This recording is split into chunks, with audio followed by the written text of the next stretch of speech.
Hello and welcome to Property Question Time. I'm Stephen Galpin and this is the show where you can have your property related questions answered by our team of experts. And joining me today is Zee Razaq, CEO of Surtax, Property Taxation Specialist. Welcome to you, Zee.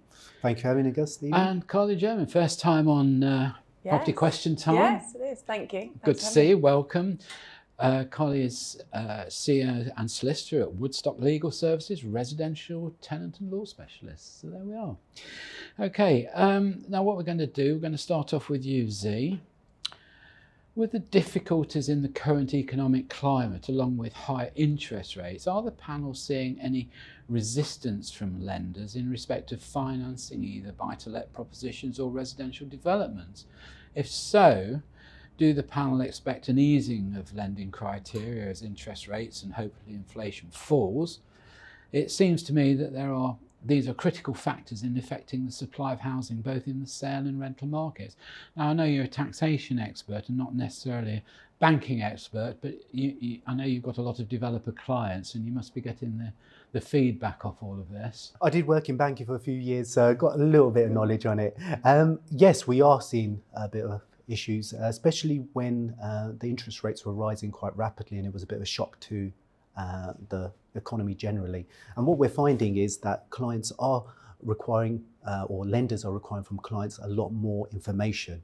And this is where your accountant, tax advisor, business advisor comes in, because we have to provide that financial information. They tend to go further back now. They also want more robust forecasts and also what you're factoring in as the interest rate. So depending on what your strategy is and when you're doing it, the rates are becoming a lot higher. So I tend to benchmark at least 8 to 10% at the moment, because you've got to have some wriggle room. And so this is really affecting what is a profitable project, especially with margins of buy-to-let are so low at the moment, because people haven't factored in all of this. So they're going to need better value, better negotiation on what deals they go ahead with, whether they're doing it as a property investor or whether they're doing it as a property developer. Hope that helps explain where it is. Or I suppose whether they're just holding an asset. I mean, there's still a cost, isn't there, both in terms of time and in terms of interest rate, and it's got to be factored in, or else you're just going to end in trouble, aren't you? I mean, same as all these people that have signed, heat and light inclusive contracts in HMOs. They've got 12 months to run, and pretty stymied at the moment, aren't they? But on the flip side, inflation is actually your friend if you're an investor, because I sit at home hoping my flats keep going up in value. Yeah, absolutely, but your debt's going to go down in real time. So this is where people probably need to get that balance right. The interest rate, as long as your cash flow covers the interest rate, and I think we've done that in a prior episode, that is obviously the key. But anything above that, where the inflation is above the interest rate, is actually you making money by holding other people's money, because your debt in real terms is worth less. So this is where property investors have got a bit of a mixed fortune on this. Are you finding though that the institutions are being generally more selective in what they lend on, or is it just the particular person's track record or particular circumstances that they're looking at? It's interesting you say that. I just got a request late yesterday and they wanted an essay, literally, of all the items. I have to speak to the client and say, is some of this relevant? Because I think they're becoming overcautious because they don't know. People in finance, especially when they're lending money, one of the key things is stability and certainty. When they don't have that, they tend to become very risk adverse, and that's what's happening. So they want more information. How long have you known the client? What's your view on the client? So are they testing you at the same time?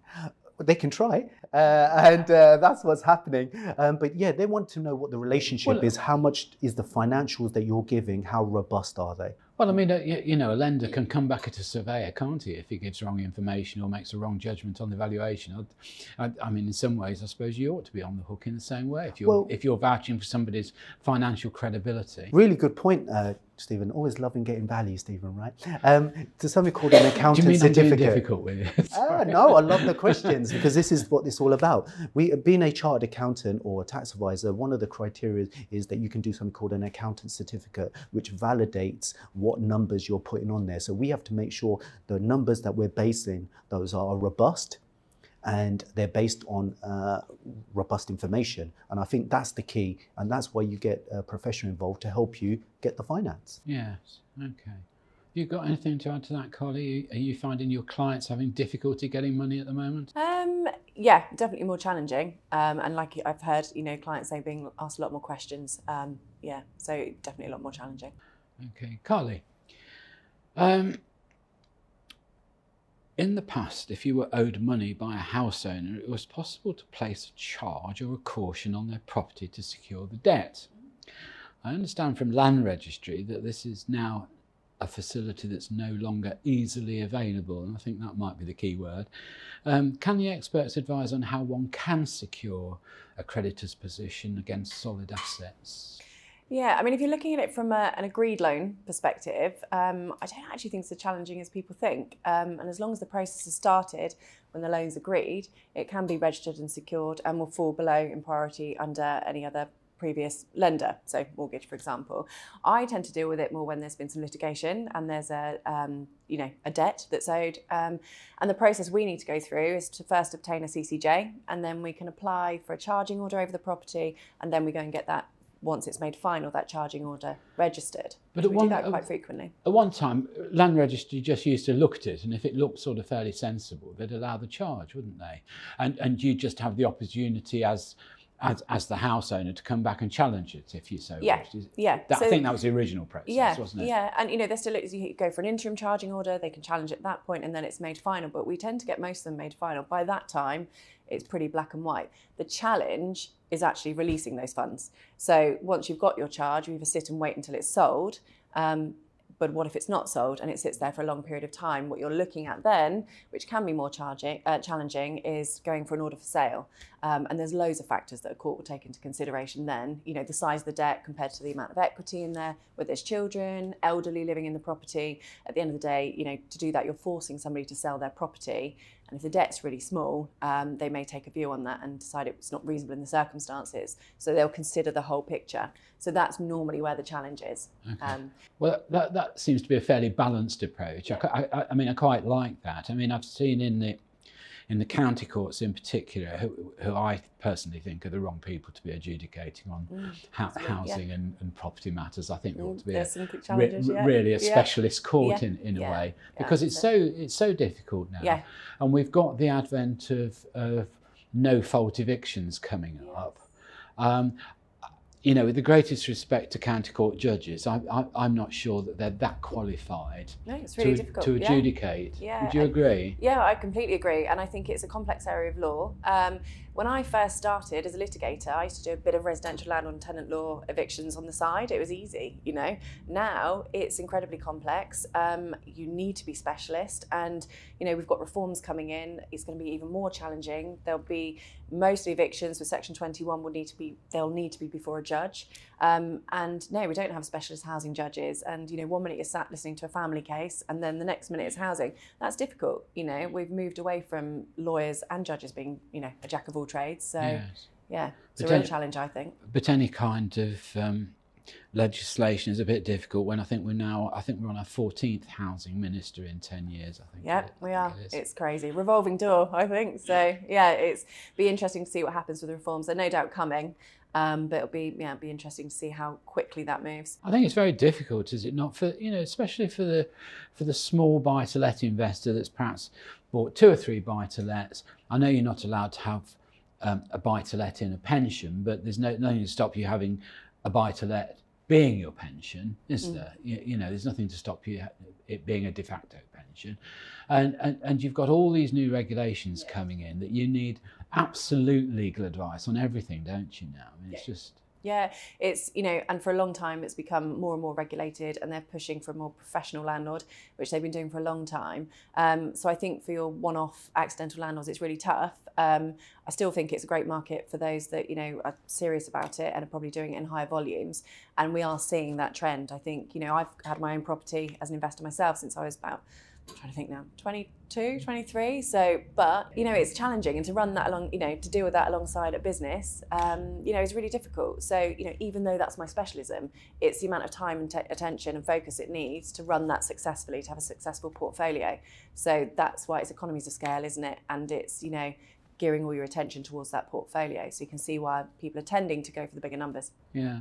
And, you know, coming back to Zee's point about, you know, the profitability of these things, I mean, the cost of legal advice, professional advice, I've got two professionals sitting there, so you're going to twitch about what I'm going to say next. But, you know, it is quite a serious expense, and you do need to make a sort of positive sort of contribution allowance, don't you, for that? Would you'd recommend that? Yeah, and I think just adding to Carly, what I commonly see is the charges at limited companies when they're properties, and seeking good legal advice. I emphasise that people like yourself, Carly, is so important, because I see it done not well often as well. Because the client comes to us and I'm like, "What's this at company house?"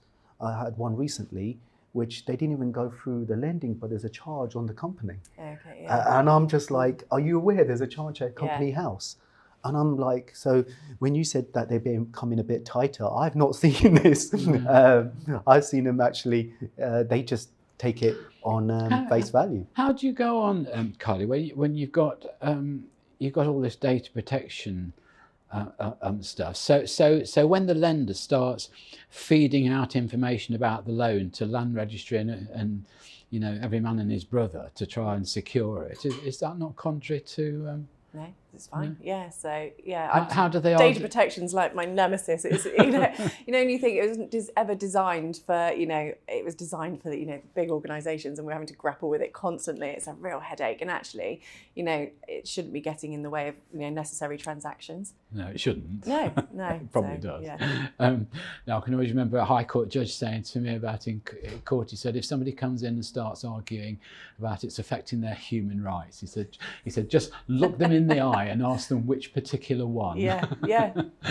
So I think that's the same thing. Yeah. Okay, well, that's all we've got time for in this half of the show, so join me again after the break when we'll be asking Zee and Carly more of your questions. Hello, welcome back to part 2 of Property Question Time with Carly Jermyn and Zee Razaq. So welcome back, both of you. Zee, I think your second question. I have a small development company with a turnover of around £20 million. Both my children are now of age, and I wish them now to be part of the company. If I issue them shares in the company, will this simply give them a tax bill based on the company's balance sheet worth and their percentage of holding, or are they allowed to accept shares without liability? I think we've done a programme on this before, haven't we, or something similar? Similar. Love this question. It's a fantastic question. And small developer at 20 million, interesting. There's actually a couple of options here, at least, for this person, assuming they're emphasising it's a development company, which means a trading business. And therefore, you can claim something called gift relief, provided you meet the criteria. And that can be quite beneficial because you can gift it to your children. And therefore, you basically, we can use some technical words here, joint election, you let HMRC know this, and basically you transfer your cost of what you paid for them over to your children, and there's no tax. But if you had them from the beginning, the cost was zero. Well, it'd be whatever, it'd be £100, whatever, depending on how much shares you're doing, provided you meet the criteria. But option number 2, and this is quite important, is basically you can claim entrepreneurs relief or business asset disposal relief, provided you meet the criteria, because it's a trading business and you can sell the shares. And this is where the planning comes in, and speaking to a right advisor about this, because you may want some money on your exit. You may not want to give them for free if you worked all those years, especially if it's a 20 million. Yeah, but you're not going to charge the kids that, are you?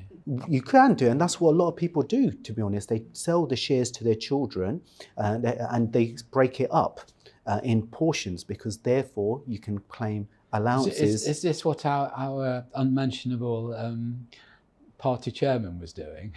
I think that was slightly different, what he did, and I think we've got to be careful before we get into that one, because we'll be speculating. But for this is legitimate family planning, and this comes back to having that conversation: how are you going to exit? What does the parents need? And what do the children need? So I've had a number of these examples where people have said, do you know what, we're going to have so much, we can actually combine both of these if we do them in a smart way, that some of it I'm going to gift, and then some of it I'm going to actually sell at market value and claim entrepreneurs relief or business asset disposal relief. What means is that you charge 10% on the capital gain. The child who is receiving the shares will pay 0.5% because it will be over £1,000.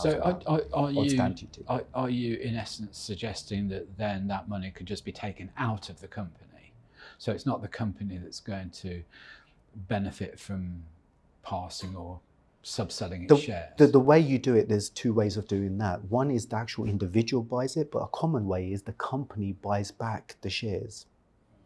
Right, so you do need clearance and then of HMRC. Redistributes them. Yeah, well, if you buy back the shares, you're actually removing the shares because it's buying them back. So whoever owns the company ultimately will then benefit. So that way, they're still using the money within the company to buy back the shares, and therefore it's actually quite beneficial. So you can do a combination.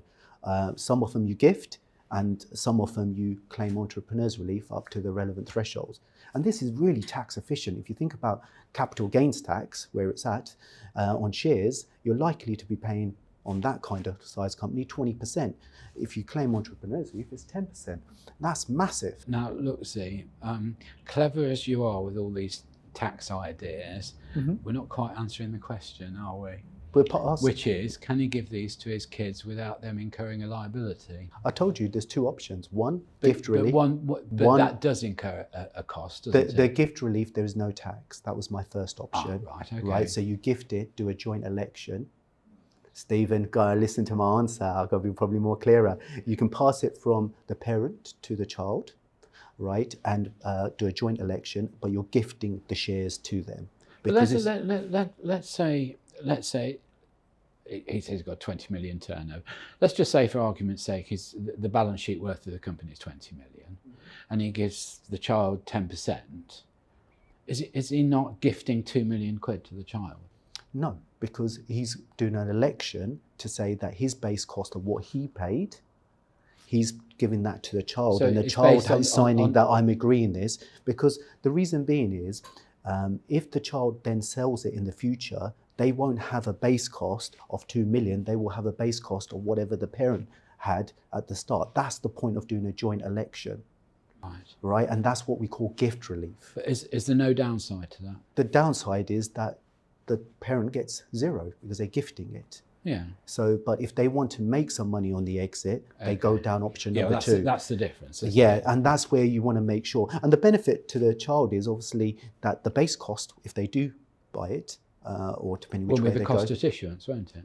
Absolutely. Okay. Hope that answers the question. Thank you. Yes, and I'm not going to ask you for any comment on that.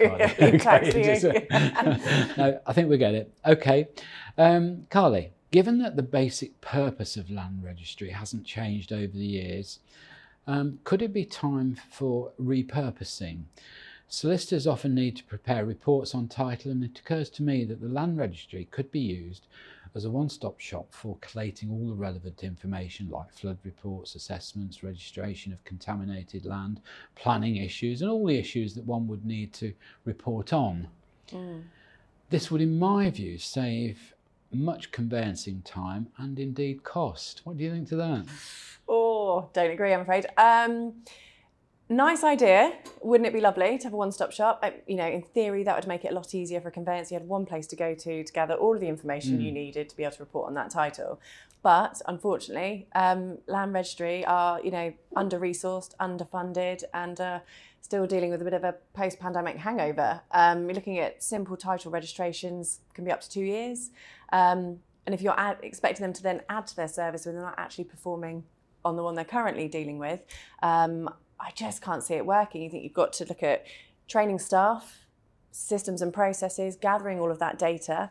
And I actually think that's a huge hurdle, and I can't see them being able to deal with it in the foreseeable future. And I think as well, for me, a concern would be that you take a little bit of the competition out of the market as well, because right now you can go to the, search providers that offer the best service, the best turnaround, and if you're going from one place, that gets rid of that competition. So I don't necessarily think that's a good thing. I think it would slow things down. Do you? I mean, I look at it from somebody who, in the past more than now, got involved with the sort of transactional side of the business, and I've got 2 or 3 points. One, if you're trying to find comparables or you're trying to find evidence of prices across the country, then obviously the most reliable form of information is from Land Registry on what's been registered. I mean, that's the only true thing. But the trouble is, nowadays, it's 3, 6, 12 months behind before you get the right information. Yeah, if not more, So for me, that negates part of their worth. Yeah. On top of that, you've then got solicitors who, choose my words carefully here, in every profession, have really good ones, average ones, and sometimes not so good ones. Yes. Okay. Yeah. And the guidance on what should or should not go in a report on title can sometimes be a little bit vague, and certainly sometimes a little bit incomplete. Yeah. So I think I quite like this idea, albeit that I'm not somebody that would have to enact it. So. Yeah. I think the idea in theory makes sense, but I think in practice, I think they've got a long way to go to be able to even consider it. They need some serious funding to go in there. Right.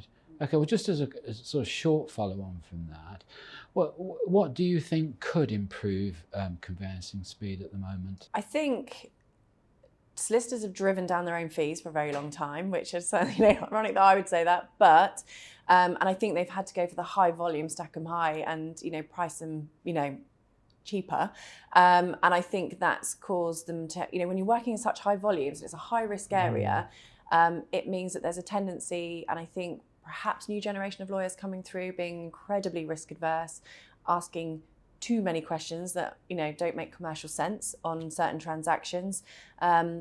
Email, I think, has killed it a little bit as well. So I think, getting back to picking up the phone, being a bit more sensible about the questions they ask, and moving away from high volume transactions and actually having a sensible caseload that you can deliver a proper service on for a decent fee. And I think that would free up, it would free up a lot of the market, and the conveyancing transactions should progress quicker. That argument to sort of stack them high, again, can apply to, I don't want to tar everybody with the same brush, but some valuers, and especially some of the really big ones that do the volume work for some of the building societies and banks. They purposely undervalue because it takes them nowhere near their insurance, for their liability to lenders. I mean, the simple fact is, if they undervalue, then it's great. They don't go anywhere near that insurance. They're never going to get criticised. But the damage that it can cause to a family, for instance, if the valuer just thinks arbitrarily, I'm going to downvalue this by 20% and nobody dare argue with me, it's very dangerous. Causes a lot of problems, a lot of heartache in families. And, on top of that, the trouble is, you say, well, that's all right, get a different valuer, get a second opinion. But as often as not, you can't, because the bank will say, no, they're not on our panel. That's not who we use. They're 4 times the cost. These people do it for 150 quid. These people want 1,000. And the trouble is, all these things, because we are computerized now, the trouble is, even these low valuations, they're put on the register. And a lot of other valuers will just look it up and say, oh, this was only valued last week, so I'll just do the same. How can I be different? And this sort of pilot high business is not always good, is it? No, and I think it creates risk as well. So it's it's not something we champion at all. So I think it's Right. Well, there we are. That's all we've got time for in this show. So great big thank you to Carly Jermyn and Zee Razaq for their wonderful answers to your questions. Very professional show. Join me again next time on Property Question Time, where we'll be asking more experts, more of your questions. I'm Stephen Galpin. Look forward to seeing you then.